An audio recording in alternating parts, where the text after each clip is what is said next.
wabarakatuh. Pemirsa Deep Talk kembali menyapa Anda.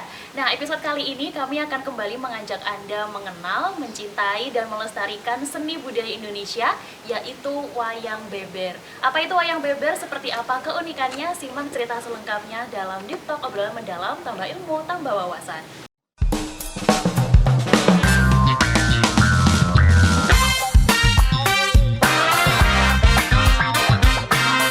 Pemirsa, episode kali ini spesial karena untuk mengenal apa itu wayang beber, kita datang langsung nih ke Bambang Liporo Bantul, tepatnya ke Museum Wayang Beber Sekartaji. Dan sudah bersama dengan kita pemilik sekaligus pendiri Museum Wayang Beber Sekartaji, Mas Indra Suroingeno. Halo Mas Indra. Halo Mbak Anggi, salam kenal, salam rahayu. Oke, Mas Indra, wayang beber ini kan mungkin namanya tidak sekondang wayang kulit gitu ya Mas ya kalau di Indonesia. Iya. Nah, bisa langsung diceritakan Mas ke pemirsa, wayang beber itu apa sih Mas sebenarnya? Salam budaya untuk sahabat semuanya. Wayang beber Mbak Anggi. Wayang adalah segala sesuatu, baik itu alam semesta dan manusia yang digerakkan oleh Tuhan Yang Maha Esa melalui Sang Dalang. Kemudian beber itu kan dibeberkan. Jadi wayang beber adalah penggambaran segala sesuatu baik itu alam semesta dan manusia yang digerakkan oleh Tuhan Yang Maha Esa. Dalam hal ini dilakonkan oleh Sang Dalang.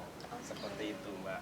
Berarti esensinya sebenarnya masih sama ya Mas, kayak wayang pada umumnya, ada wayangnya, ada dalangnya. Kalau yang membedakan dengan wayang yang lainnya apa Mas?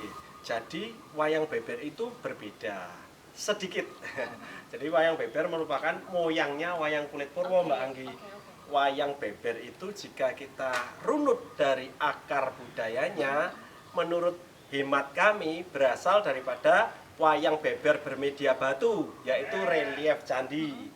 Kemudian karena candi itu juga tidak bisa dibawa kemana-mana ya, berat sekali waktu itu. Terus pada abad ke-11 menggunakan wayang yang digambar di daun lontar, itu dibagikan. Nah, kemudian wayang beber yang bisa kita kenal sampai sekarang ini menggunakan kertas, Mbak. Kertas asli Nusantara. Bahkan kertas ini sudah berusia 3.600 tahun yang lalu, yaitu kertas deluang. Kalau wayang beber itu berbeda dengan wayang yang banyak diketahui orang sekarang ini.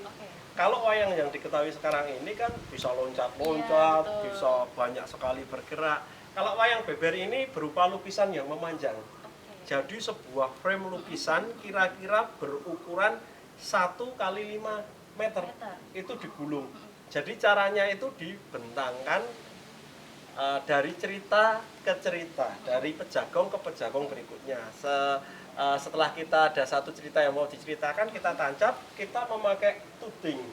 Itu ya, itu kita ceritakan, kemudian nanti berganti lagi dengan diiringi wiyogo. Terus ini Mas, gimana pada akhirnya? Tadi kan Mas Indra menyebutkan bahwa wayang beber itu nenek moyangnya wayang purwa. Wayang purwa. Ya, itu gimana pada akhirnya itu mempengaruhi kemunculan wayang-wayang yang sekarang udah ada gitu Mas? Oh, termasuk wayang purwa yang sekarang? Iya, betul.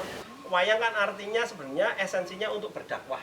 Entah itu Hindu Buddha, baru di Sunan Kalijogo menggunakan media wayang juga untuk berdakwah.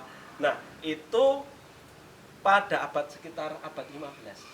Itu ayahnya Sultan Agung, wayang kok tidak bisa digerakkan ya?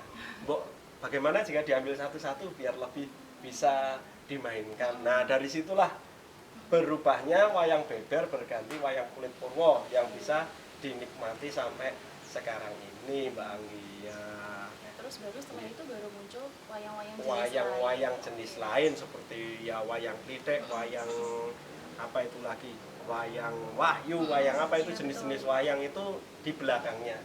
Pertama wayang beber.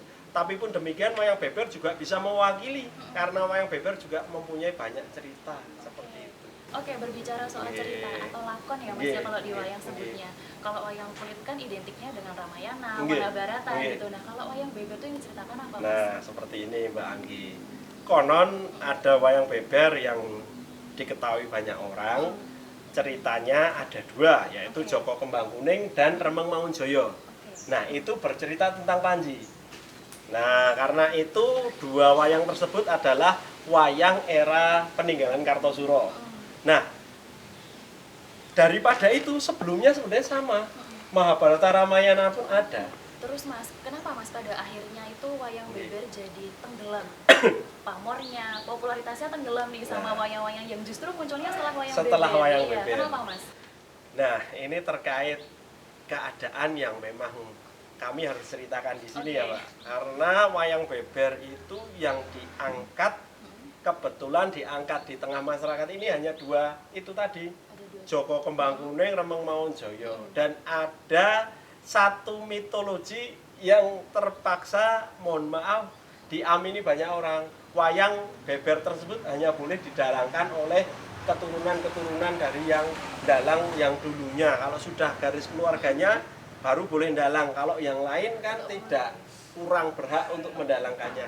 Dari situlah kan berbeda dengan wayang kulit Mbak Anggi. Kalau wayang kulit siapapun bisa belajar dalang dan lain-lain. Nah, ini kejadiannya seperti itu yang menjadikan popularitas wayang beber ini menurun. Dan ceritanya juga dipertahankan dua cerita itu. Sub-sub daripada Panji ini tidak berkembang. Padahal Panji sendiri mempunyai ratusan judul yang dipertahankan, dua judul itu terus. Sementara kalau di wayang kulit Purwo yang cerita Mahabharata Ramayana, carangannya banyak sekali. Mau kita melakonkan Anoman bisa, mau melakonkan siapa lagi, Rama bisa. Nah, ini yang tidak dimiliki wayang beber. Nah, ini masalah yang tentunya Museum Wayang Beber Sekartaji ini mencoba memberikan solusi agar folklore, cerita-cerita, entah apa itu cerita rakyat di Nusantara ini kita bangkitkan melalui media wayang beber, entah itu cerita sejarah, pewayangan, dan yang lain Mbak. Mas, sempat dikatakan tenggelam ya Mas ya. Kalau Iya, sekarang Mas, saat ini di era kecanggihan teknologi Oke. seperti saat ini, eksistensinya seperti apa sih Mas?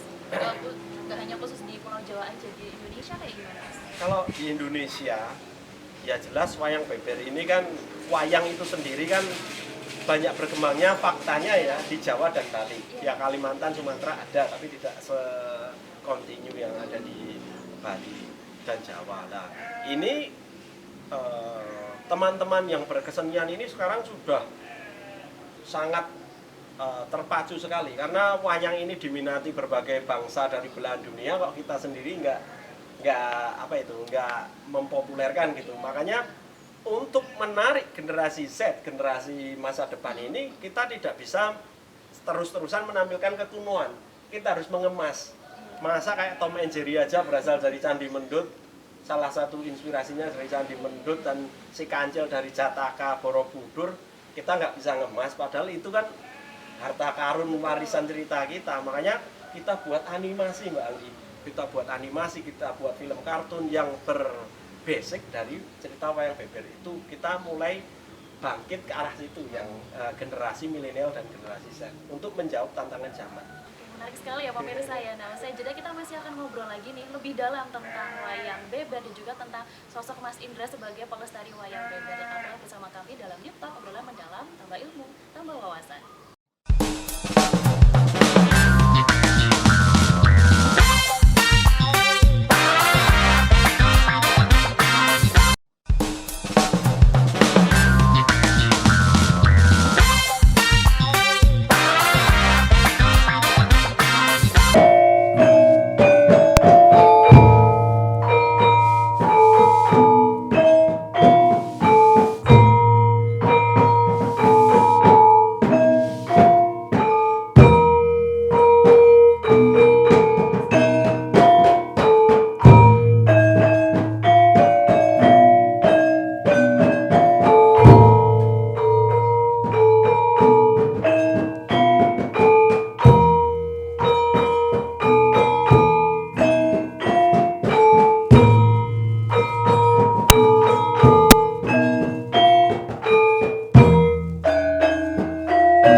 Gending Sailendro.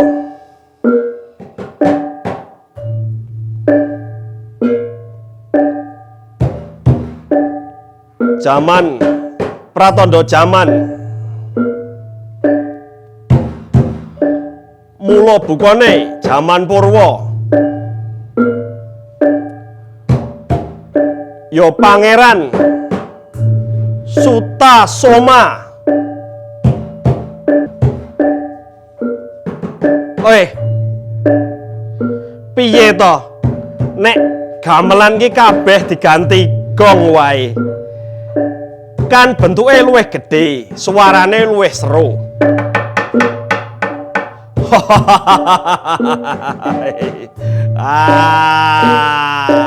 Kowe bayi wingi sore ngomong apa? Sutasoma mangsuli marang koncone. Koncoku sing tak tresnani.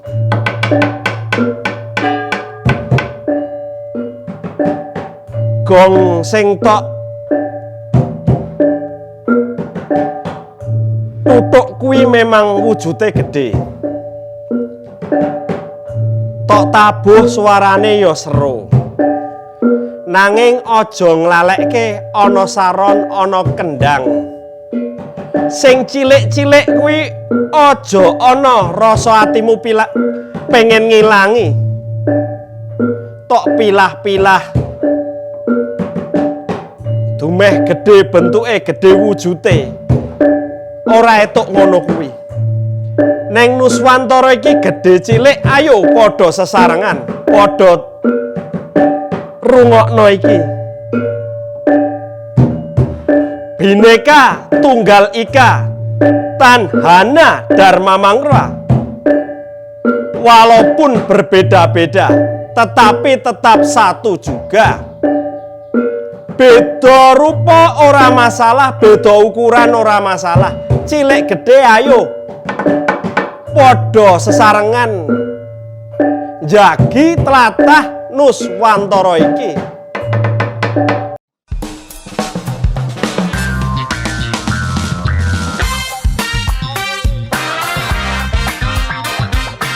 Pemirsa, terima kasih Anda masih menyaksikan Deep Talk, obrolan mendalam, tambah ilmu, tambah wawasan bersama saya Gita Rahma. Dan masih bersama kita Mas Indra Surainggeno, dalang sekaligus pelestari wayang beber. Oke Mas Indra, tadi di awal segmen kita udah lihat nih Mas Indra pagelaran wayang beber. Wayang beber. Ceritain dikit dong Mas, singkat aja. Tadi lakonnya apa sih Mas?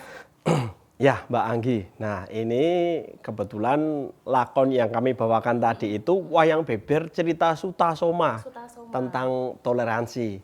Istilah kerennya kami membuat wayang beber Pancasila Mbak Anggi ya, seperti itu. Agar apa? Agar setiap tamu, setiap anak-anak yang berkunjung ke sini kita berikan wawasan kebangsaan melalui perjalanan kisah Sutasoma yang sudah ada, sudah populer sejak era Majapahit, Mbak Anggi. Nah, seperti itu. Kalau dari lakon atau ceritanya sendiri memang menjadi bagian dari wayang beber atau Mas Indra yang buat, Mas? Sebenarnya ini wayang beber itu sendiri kan esensinya segala penggambaran sesuatu yang dibeberkan. Kalau wayang beber yang cerita Sutasoma ini murni dari pada saya yang membuat, menggambar, sampai mendalangkan wayang ini Mbak Anggi. Ini sebagai bagian dari saya nguri-uri kabudayan. Biarkan wayang yang sudah jadi pakem di masa lalu tetap ada, saya juga melahirkan satu produk budaya melalui wayang beber Pancasila, seperti itu Mbak Anggi.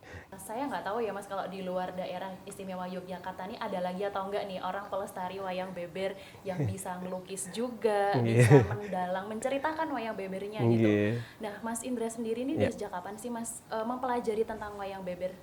Jika mempelajari wayang beber itu ketika saya memutuskan untuk mendapatkan beasiswa dari Sri Sultan Hamengkubuwono yang ke-10 dulu. Itu saya memilih untuk meninggalkan pekerjaan saya untuk sekolah lagi, sekolah wayang. Nah, setelah saya mendalami wayang tersebut, saya juga nyantrik belajar wayang beber di Solo selama 3 tahun. Nah, dari situ saya ini asik ini kalau dikembangkan. Karena apa Mbak Anggi?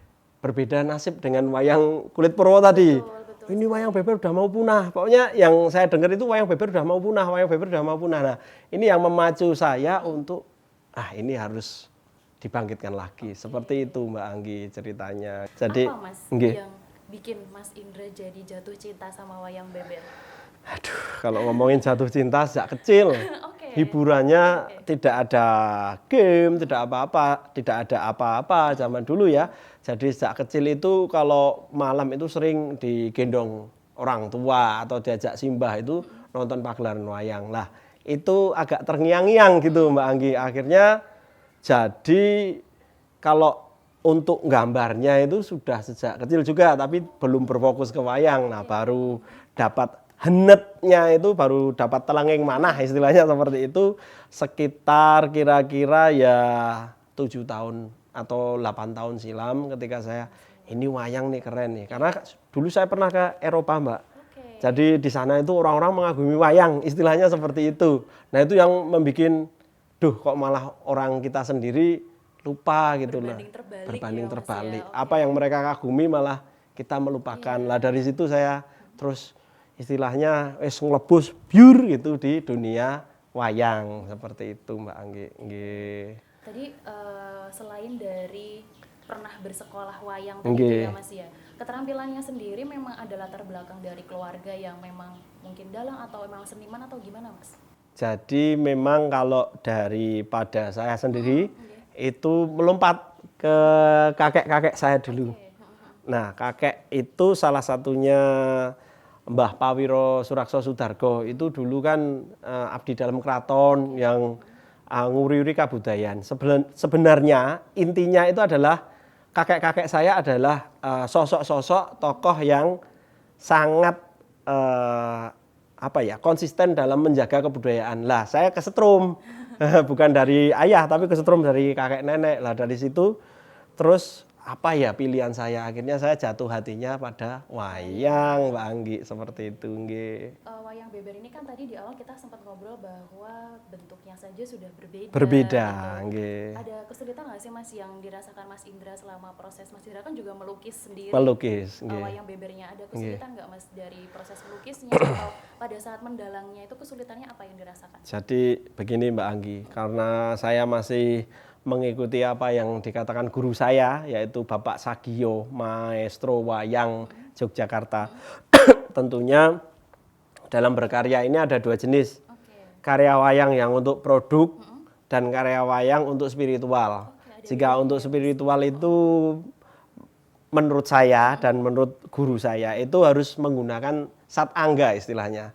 Jadi ada perhitungannya, ada ini karakter apa ini yang harus dibuat, seperti Sabdo Palonoyo Genggong kan karakter Pamomong. Jadi ketika mau melukis ini ya harus sebisa mungkin dalam satu sekian waktu harus memusatkan agar diri ini juga wisdom gitu, melakukan satu kebijakan yang kebijaksanaan gitu.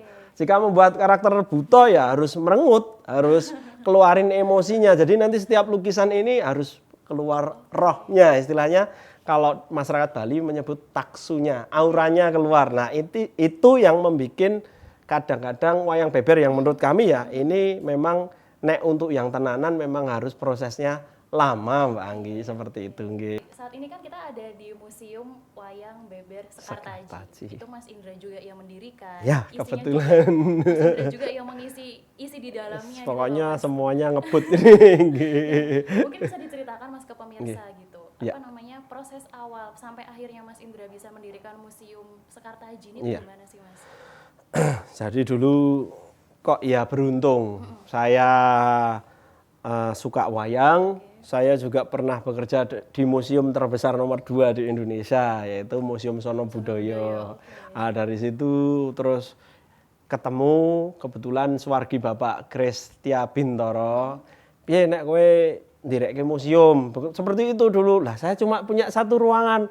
Enggak apa-apa, bayi lahirnya kecil dulu. Lah dari situ saya dipertemukan ke Pak Bupati, ke Pak Wakil Bupati.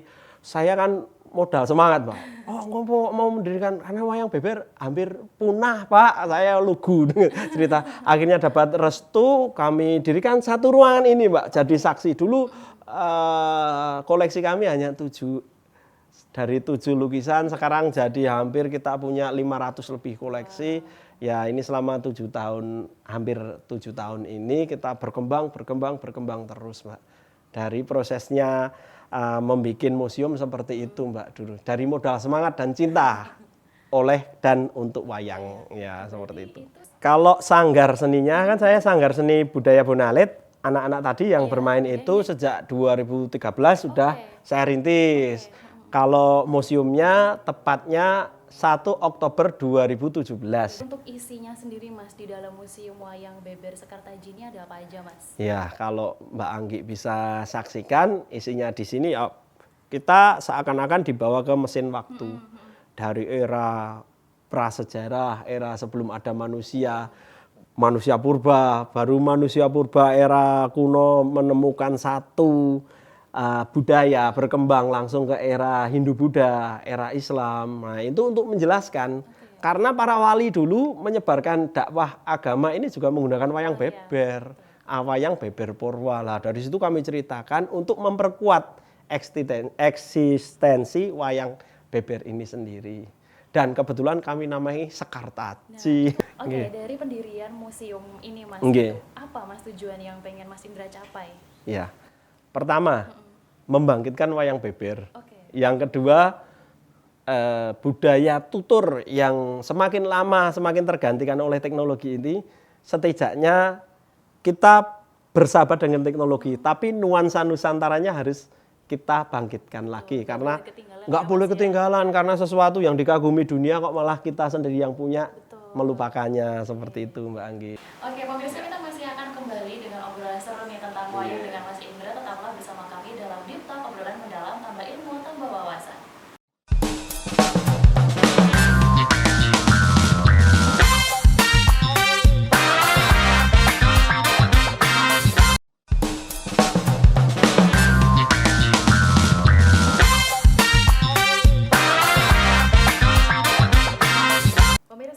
Menyaksikan Deep Talk, obrolan mendalam, tambah ilmu, tambah wawasan bersama saya Gita Rahma, dan masih bersama dengan kita Mas Indra Suro Inggeno. Oke, Mas Indra tadi udah ngobrol banyak ya Mas soal wayang beber, bagaimana Mas Indra akhirnya mendirikan museum yang keren banget isinya Mas Indra gitu. Oke Mas, kalau diceritakan ke pemirsa nih, tantangannya apa sih Mas dalam melestarikan wayang beber ini Mas? Untuk tantangannya ya Mbak Anggi, tantangannya jelas sesuatu yang kita bangkitkan dari sesuatu hal yang kuno, biar bisa mengadaptasi di era ini, dan juga banyak seniman yang lebih senior daripada saya sendiri, itu merupakan tantangan. Tapi kalau itu kita hadapi dengan sesuatu positive feeling, itu kita akan menghadapi tantangan itu dengan baik Mbak. Karena zaman ini apa sih yang enggak masyarakat lakukan, bangun tidur pegang HP, apapun pegang HP. Nah, tantangannya di situ. Makanya wayang tidak boleh egois. Bukan zaman yang mengikuti wayang, tapi wayang mengikuti zaman. Seperti itu kuncinya, Mbak. Dan wayang beber ini juga dinamis ya, Mas, karena dari Mas Indra sendiri juga bisa menciptakan ceritanya gitu. Laras, jadi bisa mengikuti perkembangan zaman sekarang gitu ya, Laras, Mas ya. Mbak. Benar sekali. Oke, kalau saya ini Mas banyak membaca di media gitu. Selain nilai seni, nilai budaya, wayang beber khususnya yang dari Museum Sekartaji itu selalu lekat Mas dengan Pancasila. Gitu. Nah, mungkin bisa diceritakan Mas, nilai-nilainya apa aja sih? Kenapa dihubungkan ke Pancasila gitu? Iya, memang karena kebetulan pas Museum Wayang Beber didirikan pas Hari Kesaktian Pancasila. Kami juga beruntung bisa membuat wayang beber Pancasila. Ini mempengaruhi satu kampung, Mbak. Iya, dari nama-nama jalan yang ada di kampung ini, Jalan Pancasila, Nusantara Garuda, Proklamasi Merdeka, Dharma Atmaja, berawal dari sini, Mbak. Ini yang menjadikan apa ya, kita selalu termotivasi. Bahkan sudah menghasilkan 2 skripsi, Mbak, wayang beber ini. Nah, dari sini tidak hanya nilai tentang kebinekaan, itu utamanya. Tapi kan ada cinta, ada sosial. Kita bisa bertenggang rasa, bertoleransi dengan yang berbeda-beda. Itu termuat semua dalam wayang beber ini. Dan dalam wayang beber dengan judul-judul yang lain. Seperti itu Mbak Anggi. Sebagai seorang anak muda nih Mas yang melestarikan wayang beber. Nah gimana caranya Mas Indra untuk mengajak masyarakat yang lebih luas lagi untuk bisa ya kenal, ya cinta, ya ikut juga melestarikan wayang beber ini gitu Mas? Jadi kuncinya kami itu merangkul sebanyak-banyaknya komunitas Mbak Anggi. Jadi ada komunitas aksara Jawa. Wayang beber kan juga beraksara Jawa. Jadi kita tidak boleh satu line gitu. Kita harus benar-benar bisa menjadi payung bagi semua.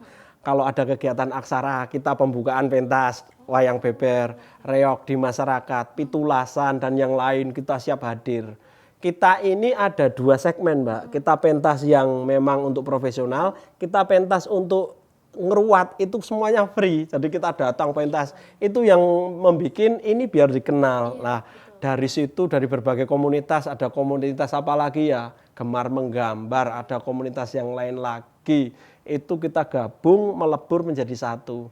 Istilahnya kalau yang aksara kita tonjolkan yang ini, kalau ini kita tonjolkan. Itu yang membuat wayang beber ini digemari banyak orang, Mbak Anggi. Bicara soal wayang ya Mas, Nggih. wayang secara umum nih itu kan Nggih. udah diakui oleh dunia, Iya. oleh UNESCO gitu. Nggih. Nah kalau untuk wayang beber sendiri secara khususnya gimana Mas? Pengakuannya dunia ya minimal Indonesia sendirilah Iya. ngakuin keberadaan wayang beber itu. Ya kalau wayang beber sendiri itu memang dalam regional dan global itu tetap masih di bawah wayang kulit purwo. Ini kenyataannya seperti itu karena memang ini perlu satu usaha sistem secara bersama-sama. Tapi di mana ini kita masih mempunyai banyak kesempatan untuk mempopulerkan ini, Mbak. Karena wayang beber sendiri merupakan asal muasalnya wayang kulit.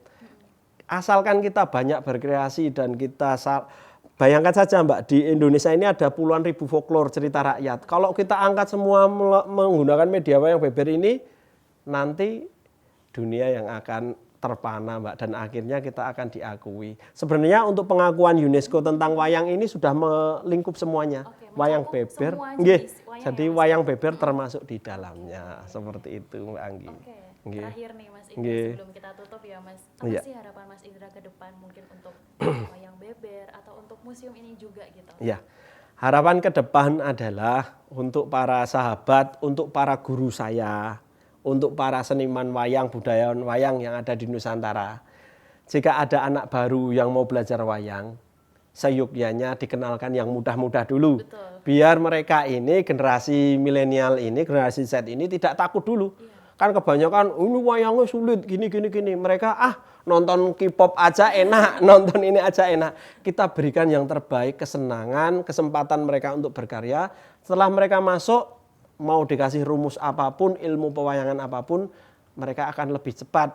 Dan cita-cita kami agar setiap seniman wayang, budayawan wayang ini bisa bersatu padu, dan pemerintah semoga semakin memberi ruang bagi kita untuk berkreasi, nguri-uri kebudayaan Nusantara. Oke, pemirsa tidak terasa 30 menit sudah kita ngobrol nih seru banget tentang Nggih, wayang beber Mbak bersama Anggi. Mas Indra Suro Inggeno, seorang dalang dan juga pelukis wayang beber juga, Nggih. dan kita dikasih kesempatan untuk bisa datang langsung ke Museum Wayang Beber Sekartaji di Bambang Lipuro Bantul. Ini saatnya Nggih. saya Gita Rahma beserta seluruh kerabat kerja yang bertugas pamit undur diri. Terima kasih atas kebersamaan Anda. Wassalamualaikum warahmatullahi wabarakatuh. Sampai jumpa.